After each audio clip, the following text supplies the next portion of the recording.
Welcome to the final episode of the year 2025 on MarsCast, and Merry Christmas to all our listeners. I'm Jared Luttjeboer, Director of Marketing, and I'm once again joined by Dr. Alan Strange. What better way to spend Christmas Day than diving into church history? Yeah, right. Well, over the past 3 episodes, we've traced the spread of Protestantism through Europe and then examined the Scottish Reformation. Today, we're turning to the other side of the story. How did the Roman Catholic Church respond to this challenge of Protestantism? Well, Dr. Strange, welcome back to our final conversation in this series. Jared, I have to join you in wishing all of our wonderful listeners a happy day today. Those of you who may not celebrate today as Christmas, have a good day anyway. But we are delighted to be here with you, and we know many of you will have your family around, and may God's richest blessing rest upon you, your family, your churches, throughout all the world. That is our desire, that God would be gracious to us now and into the coming year particularly. So it's easy for Protestants to tell the Reformation story as if Rome just resisted change and doubled down on error, but I think the reality is a little more nuanced than that. There were genuine reform efforts within Catholicism, though they took a very different direction than Protestant reform. So let's start with an honest question. Protestant reformers like Luther initially wanted to reform the church from within and not create a schism. His 95 Theses, for example, were meant to spark academic debate about indulgences and related issues. There had been reforming voices within Catholicism before. You can think of figures like Erasmus calling for renewal or earlier critics of corruption. Did Rome's leadership believe there was a genuine need for reform, or did they see the Protestant challenge as merely heresy and rebellion to be crushed? I'll answer that as Abelard famously said, sic et non.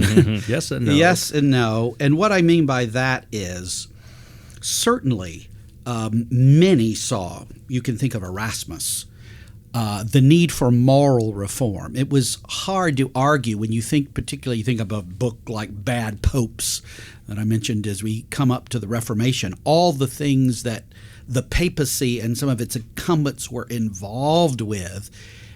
None of that would be defensible from any sort of a Christian position, and not just them, but what went on in some of the monasteries and so forth. Part of this, and as I say this to my class in ancient church, Rome really went astray in its whole view of marriage and sexuality, seeing that as at best a second or third class way, seeing the clergy as the high road, especially the cloistered clergy, those that lived according to the rule, the regular clergy, and then those in the parish priesthood, the secular clergy. So, yes, there was a recognition that there was a need for better living among the clergy and the laity.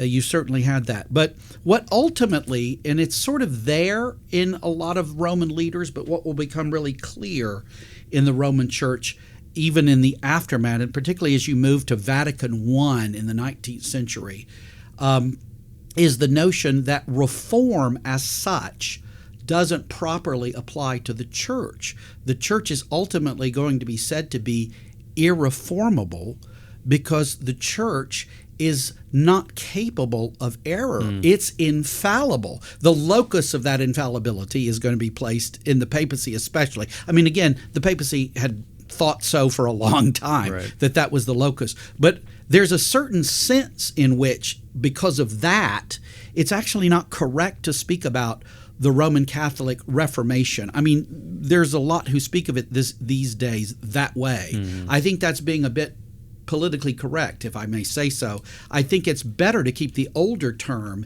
Gegenreformation, the German, which is against, Gegens is against or counter-reformation. And so I prefer to call what's happening at this point in response to the Protestant Reformation among the Roman Catholics is a counter-reformation. Yes, they would say, we need to do things better. We need renewal. That they'll be willing to talk about that kind of language.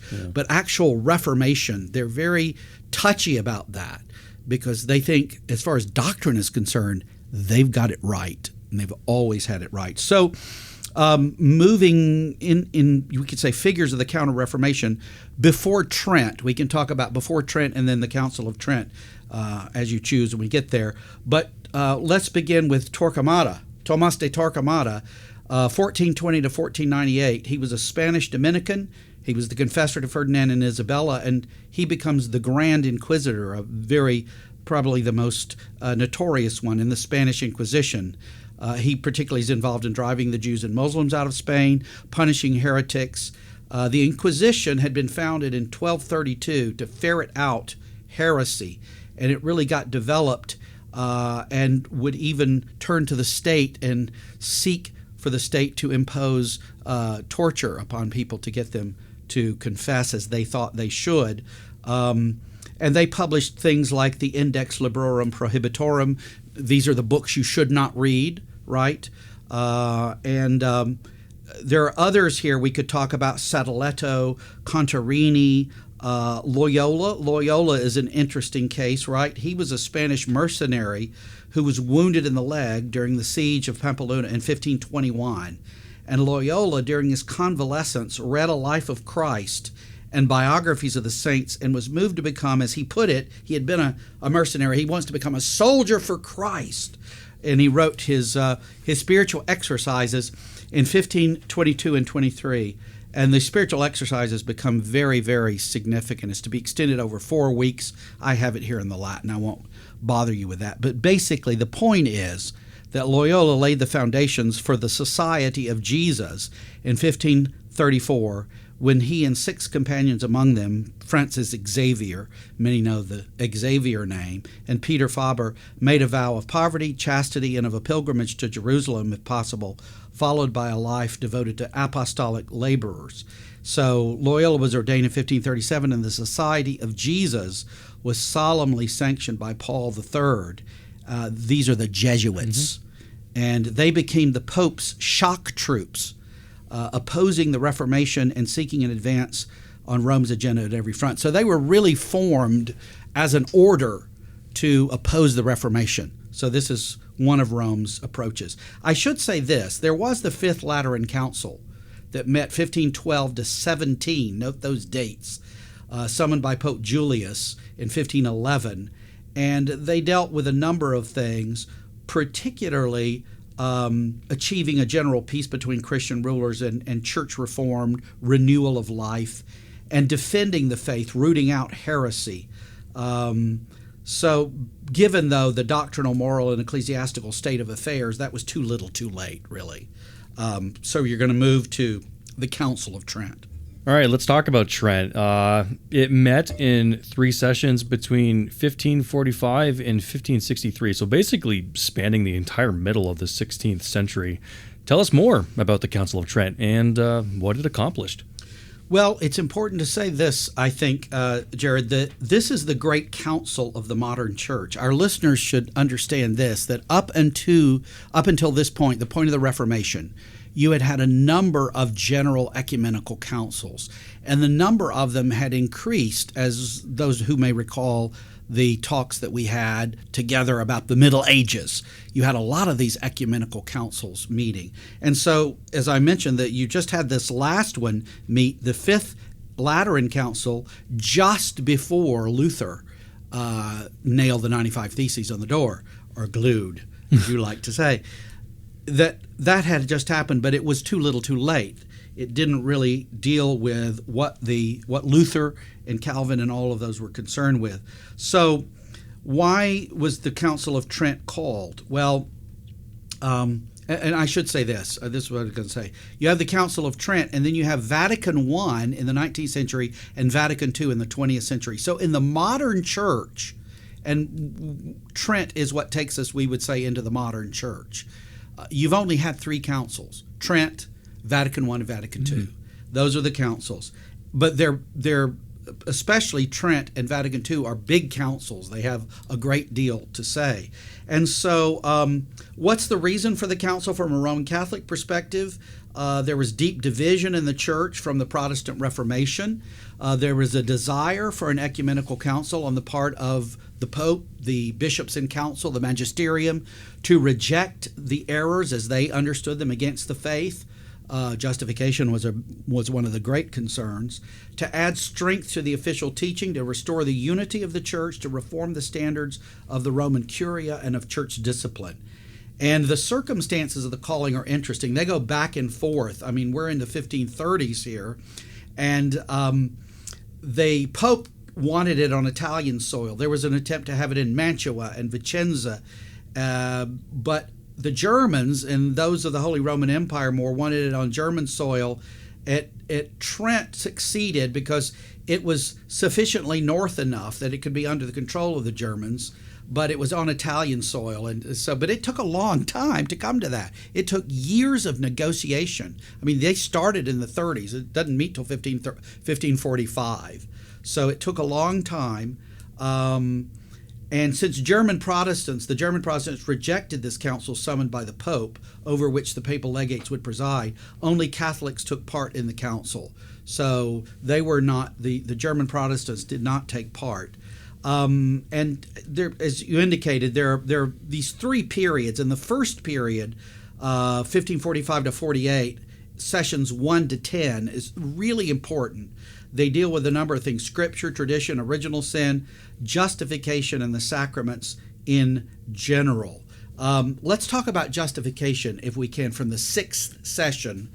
And I'm quoting here, Canon 11 says, "If anyone says that men are justified either by the sole imputation of the justice of Christ or by the sole remission of sins, to the exclusion of the grace and the charity which is poured forth in their hearts by the Holy Ghost and remains in them, or also that the grace by which we are justified is only the goodwill of God, let him be anathema." It also says, "If anyone says the sinner," Canon 9, "is justified by faith alone, let him be anathema." So I could read a lot more canons, but I think it might be helpful to our readers to read some good sort of summary of this that we find in the book, Bob Godfrey, my good friend Bob Godfrey's book on Calvin and the Reformation. Well, it's a book on the Reformation, but this is the chapter on Calvin, the area on Calvin and the Reformation, and a response to Trent. And if you're interested to get a kind of a good popular treatment, you have that. And he gives these key elements that can be summarized of what went on in that session. First of all, the Christian is justified by grace, but human free will, though weakened by sin, can and must cooperate with grace. Secondly, faith is a matter of the intellect, combining knowledge and assent to truth. Such faith, known as unformed faith, cannot justify. When faith is linked to love, caritas, then it is formed faith and does justify. Faith alone does not justify, but faith and love, which produces good works, justify. So see, they're introducing good works by introducing love, because love is doing good to God and your neighbor, right? Then he says, this is from Dr. Godfrey, justification is not by the imputation or crediting of Christ's righteousness to the Christian, but by the infusing of Christ's righteousness into the Christian so that he becomes righteous. 4, justification finally rests on the Christian acquiring and maintaining a certain level of sanctification. 5, the Christian can fulfill the commands of God. And 6, the Christian cannot be certain that he is presently in a state of grace, or that he is elect, or that he will finally persevere. And so this sort of sums up a whole bunch of canons that they had on justification. Well, let's bring this series to a close with this question, and this will bring us into the modern era. So you had mentioned Vatican II in the 60s, which brought about significant changes to Catholic practice, even a more Irenic or peaceable approach to Protestants. Some people probably wondered, though, if Vatican II was reversing the Council of Trent, but on core doctrinal issues, justification, as you were just talking about, the Mass as sacrifice, papal authority, Mary, the substance of Trent really remained intact. And so listeners may wonder whether the Roman Catholic Church today remains fundamentally what we call tridentine in its theology, that's shaped by the Council of Trent. So as we wrap up this series, some may be asking, what should we as Reformed Christians take to heart about these ongoing differences and what the Reformation recovered. How should we think about our relationship with Rome today in light of these enduring theological differences? Well, I think that's all very well put, Jared. I think that the church, the Roman Catholic Church today, I believe, is properly said to be the Tridentine Church. The formulary of Trent, the conclusions, the canons that Trent issued have in no way been reversed. As I said, rather the church has come to be very explicit that it's infallible, it cannot err. So the Tridentine Church is the church of today. Let me remind our listeners what Vatican I, when called by John the 23rd, Cardinal Roncalli, who became John the 23rd, the basis or what the reason for it to be called was. It was said to change any of the substance of the doctrine, but aggiornamento, that great fun Italian word, updating. In other words, we want to update. He said to throw open the windows and let in the fresh air. So in other words, Vatican II from 1962 to 65 was in our own era, but it was not meant to change any of these things that I just read from what I was summarizing from Dr. Godfrey. None of that is to be changed. Now, God has mercifully used Vatican II in this respect, because among the many things that it did was say, have better relations with Protestants, have Bible studies, read the Bible. So many people have read the Bible and have come to evangelical faith through that. Yeah. So yes, I mean there is that happy aspect of Vatican II, but it also really compromised a lot that the church had established, particularly in terms of other world religions. It starts reaching out to world religions in a way that compromises the exclusivity of the Christian faith, that there is no way to the Father but by Jesus. If you read Vatican II, you might think otherwise. Yeah. Well, Dr. Strange, this has been quite a journey in these episodes. Thank you for engaging us and our listeners on these things. I'm delighted to do so. And everybody, have a good day and don't eat too much. Well, for you, our listeners, I encourage you to dig deeper into this history. Read the confessions, read the reformers themselves, and understand what they were fighting for and why it matters. As we close out this series on Christmas Day, we want to wish all of you a very happy new year. MarsCast will be taking a break from new episodes in January, but we'll be back with fresh content in February of 2026. We're grateful for your listenership and support of Mid-America Reformed Seminary. From Mars, I'm Jared Luttjeboer. Merry Christmas, Happy New Year, and thank you for listening to MarsCast.